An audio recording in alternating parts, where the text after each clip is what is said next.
श्री के चरणों में बारंबार नमोस्तु। महाराज श्री, एक प्रश्न ये है कि आज जिस तरीके से बच्चे बाहर जा रहे हैं और पीछे से जो भी बिजनेस करने वाले हैं उनके हाथ में बच्चे नहीं होने के चलते आजकल देखा जाता है कि महिलाएं उनके जगह में काम कर रही हैं।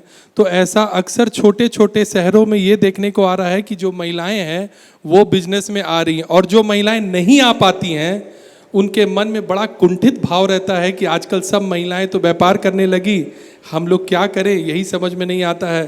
तो महाराज जी ऐसा मार्गदर्शन दें कि जो महिलाएं नहीं जा पाती हैं वो कम से कम कुछ ऐसा करें सकारात्मक कि उनके मन में भी ये भाव कभी बने नहीं। देखो, ये बहुत बड़ा बदलाव है सामाजिक। अभी हम जैन जी के दौर में जी रहे हैं। ये जनरेशन ऐसे बच्चे बाहर जा रहे हैं, टेक्नोलॉजी के साथ पढ़ रहे हैं और टेक्नोलॉजी के साथ बढ़ रहे हैं। बच्चे बाहर न जा पाए, शायद ये संभव नहीं होगा, लेकिन बच्चों के बाहर जाने के बाद भी उनमें भटकाव न हो, ये फिर भी संभव। तो पहली बात तो मैं ये कहूँगा कि बच्चों को आप शुरू से इसलिए तैयार करो कि एक अदद नौकरी उनका ध्येय ना हो। करियर को नए तरीके से व्याख्यायित करने की ज़रूरत है। अगर ये बातें हम ठीक रीति से बताने समझाने में समर्थ हो जाए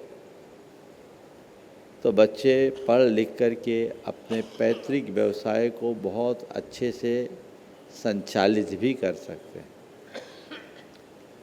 और जिस तरह से टेक्नोलॉजी का युग आ गया, अब तो सब आर्टिफिशियल इंटेलिजेंस से हो रहा है। मुझे लगता है आने वाले दिनों में ज़्यादातर नौकरियां तो यही एआई खा जाएगी।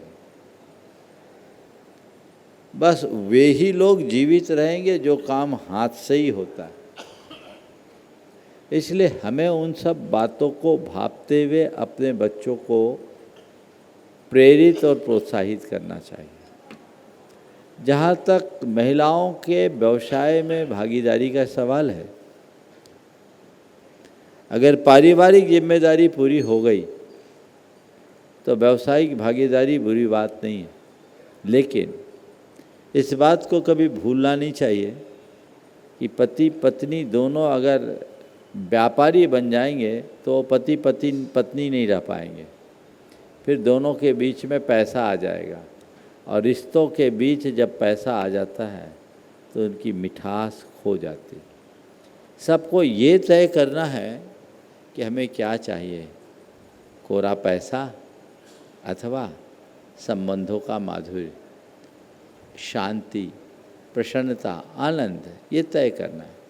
जिनके लिए पैसा और व्यवसाय ही प्राथमिकता, उनको कोई नहीं रोक सकता, लेकिन इनके साथ जिनको मन की शांति और प्रसन्नता इष्ट है वे कभी भटक नहीं सकते। तो ये बदलाव अंदर आना चाहिए। इस तरह के भटकाव से बचने का प्रयत्न भी होना चाहिए।